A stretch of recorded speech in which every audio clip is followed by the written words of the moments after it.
Hello my dear student, welcome to our channel bright future family. আশা করি তোমরা সকলে ভালো আছো, সুস্থ আছো এবং পড়াশোনার মধ্যে আছো। আজকে এই ভিডিওতে তোমরা যারা বর্তমানে ক্লাস 6-এ পাঠরত, তোমাদের আসন্ন দ্বিতীয় পর্যায়ক্রমিক মূল্যায়ন 2026-এর দিকে লক্ষ্য রেখে ইতিহাস বিষয় থেকে 100% কমনযোগ্য একটা মডেল প্রশ্নপত্র আলোচনা করতে চলেছি। আজকে এই প্রশ্ন তোমরা যদি ফলো করে যেতে পারো, আসন্ন দ্বিতীয় পর্যায়ক্রমিক মূল্যায়নে তোমরা পশ্চিমবঙ্গে যেই স্কুল থেকে পরীক্ষা দাও না কেন, এখান থেকে 100% কমন পাবে, তার গ্যারান্টি কিন্তু আমি দিচ্ছি। তো আর দেরি করব না, একেবারেই আজকে এই প্রশ্নটা উত্তর সহ তোমাদের সঙ্গে আলোচনা করে নেব। তবে ভিডিও শুরু করার আগে তোমাদের কাছে একটাই আবেদন, যারা আমাদের চ্যানেলে নতুন, দয়া করে চ্যানেলটিকে সাবস্ক্রাইব করে দিয়ে পাশে থাকা বেল আইকনে অবশ্যই প্রেস করে দিও। আর যদি চ্যানেলে তোমরা নতুন হয়ে থাকো, অবশ্যই ভিডিওটা শেয়ার করো, তোমাদের বন্ধুদেরকেও জানাতে ভুলবে না। আর সবার শেষ একটা কথা, ভিডিওটা প্রথম থেকে শুরু করে শেষ পর্যন্ত একেবারে একটু না পজ করে, না কেটে কিন্তু দেখতে থাকবে, তাহলে কিন্তু তোমরা ভিডিও থেকে প্রকৃতপক্ষে লাভবান হতে পারবে। তো চলো, আর আদার্স কথা বাড়াবো না, একেবারেই ভিডিওর মূল পর্বে চলে যাব এবং একে একে সমস্ত প্রশ্ন উত্তর সহ দেখে নেব। তো চলো দেখে নেওয়া যাক।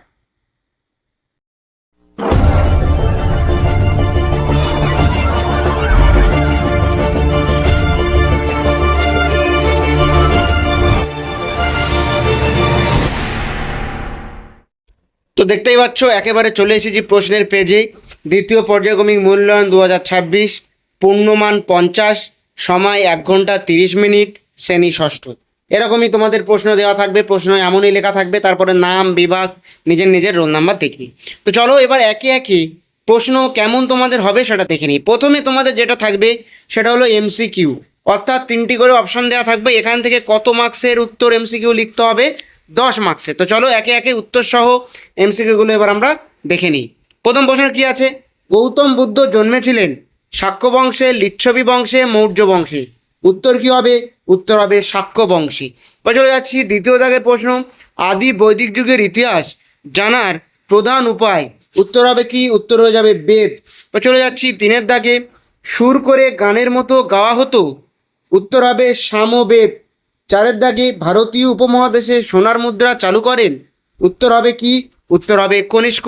এবার চলে যাচ্ছি 5-এর দাগে, দ্বিতীয় বৌদ্ধ সংগীতি অনুষ্ঠিত হয়েছিল? উত্তর হবে বৈশালীতে। এবার চলে যাচ্ছি 6-এর দাগে, মেগালিথ বলতে বোঝায়? উত্তর হবে পাথরের সমাধি। এরপরে প্রশ্ন 7-এর দাগে, শূন্যস্থান পূরণ করো। বৈদিক যুগে সমুদ্রকে ড্যাশ বলা হতো? উত্তর হবে রত্নাকর বলা হতো। তাহলে বৈদিক যুগে সমুদ্রকে কি বলা হতো? রত্নাকর বলা হতো। চলে যাচ্ছি 8-এর দাগে, শূন্যস্থান পূরণ করো। এখানেও একটি রাজতান্ত্রিক মহাজনপদ ছিল? উত্তর হবে মগধ। 9-এর দাগে, মহাজনপদগুলি গড়ে উঠেছিল? উত্তর হবে খ্রিস্টপূর্ব 6ষ্ঠ শতকে। এবং 10-এর দাগে, অর্থাৎ সর্বশেষ এমসিকিউতে কি আছে? আর্য সমাজ ড্যাশ ধর্মের অংশ? উত্তর হবে হিন্দু ধর্মের অংশ। চলে যাচ্ছি 2-এর দাগে। এই হয়ে গেল 10টা এমসিকিউ। এরপরে তোমাদের যেটা থাকছে সেটা হলো একটি বাক্যে উত্তর দাও। এখানেও কটা থাকবে তোমাদের? এখানেও থাকবে কিন্তু 10টি এমসিকিউ। প্রথম প্রশ্ন কি আছে? দক্ষিণ ভারতের একমাত্র মহাজনপদের নাম কি? উত্তর হবে অশ্বক। 2 নম্বরের প্রশ্ন, বুদ্ধের 4টি উপদেশকে কি বলা হয়? উত্তর হবে 4 আর্য সত্য। 3-এর দাগে, বৈদিক সমাজের সবচেয়ে ছোট অংশ কি? উত্তর হবে কুল বা পরিবার। চলে যাচ্ছি 4-এর দাগে, সবচেয়ে পুরাতন সংহিতা কোনটি? উত্তর হবে ঋগ্বেদ। 5-এর দাগে, কাশ্মীরের রাজপুত্র ছিলেন কোন জৈন তীর্থঙ্কর? উত্তর হবে পার্শ্বনাথ।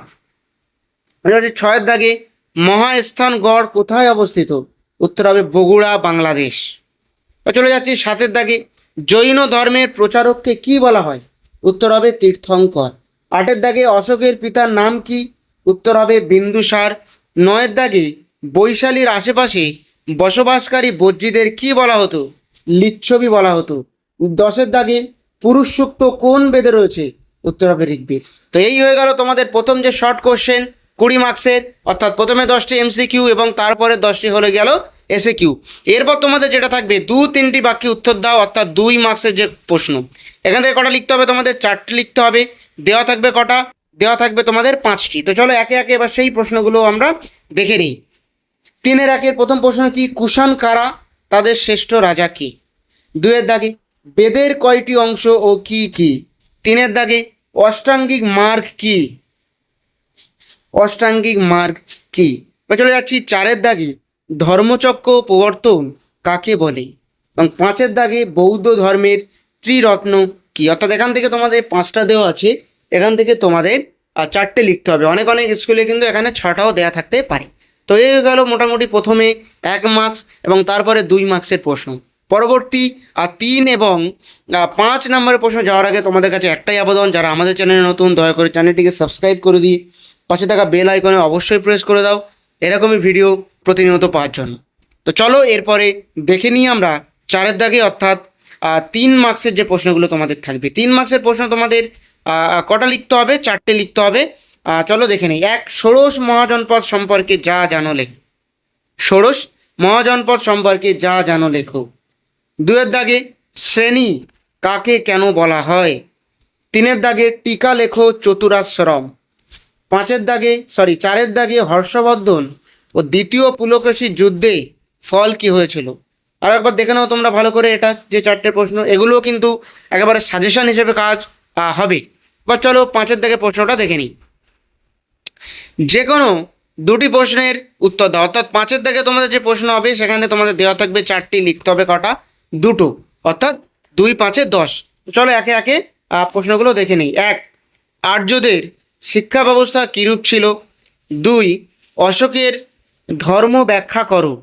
3-এর দিকে প্রশ্ন কি আছে? হর্ষবর্ধনের শাসন ব্যবস্থা সম্পর্কে যা জানো লেখো। হর্ষবর্ধনের শাসন ব্যবস্থা সম্পর্কে যা জানো লেখো। বা চলে যাচ্ছি 4-এর দাগে, আদি বৈদিক যুগে নারীদের অবস্থা কেমন ছিল এবং পরবর্তী বৈদিক যুগে তার কি পরিবর্তন ঘটেছিল। তো এই হয়ে গেল 5-এর দাগে 4টি প্রশ্ন, যেখান থেকে 10 থেকে 12টি বাক্যে তোমাদের 2টো লিখতে হবে। তো আশা করছি আজকে যে সম্পূর্ণ প্রশ্নটা, যে 50 মার্কসের ইতিহাস যে মডেল প্রশ্ন আমি আলোচনা করলাম, এটা তোমাদের আসন্ন দ্বিতীয় পর্যায়ক্রমিক মূল্যায়ন একেবারে 100%ই কমন আসবে এবং এখান থেকেই তোমরা উপকৃত হবে। যদি ভিডিওটা ভালো লেগে থাকে একটা লাইক অবশ্যই করবে, আর এরকমই ভিডিও পাওয়ার জন্য এখনই আমাদের চ্যানেলকে সাবস্ক্রাইব করে পাশে থাকা বেল আইকন অবশ্যই প্রেস করে দিও, কারণ তোমাদের একটা সাবস্ক্রাইব আমাদেরকে নতুন নতুন ভিডিও বানাতে অনেক উদ্বুদ্ধ করে। আর ভিডিও লিঙ্কটা শেয়ার করো তোমার বন্ধুদের জানাতেও ভুলবে না। তো আজকে ভিডিও এই পর্যন্ত, দেখা হচ্ছে পরবর্তী নতুন এবং গুরুত্বপূর্ণ কোনো ভিডিওতে।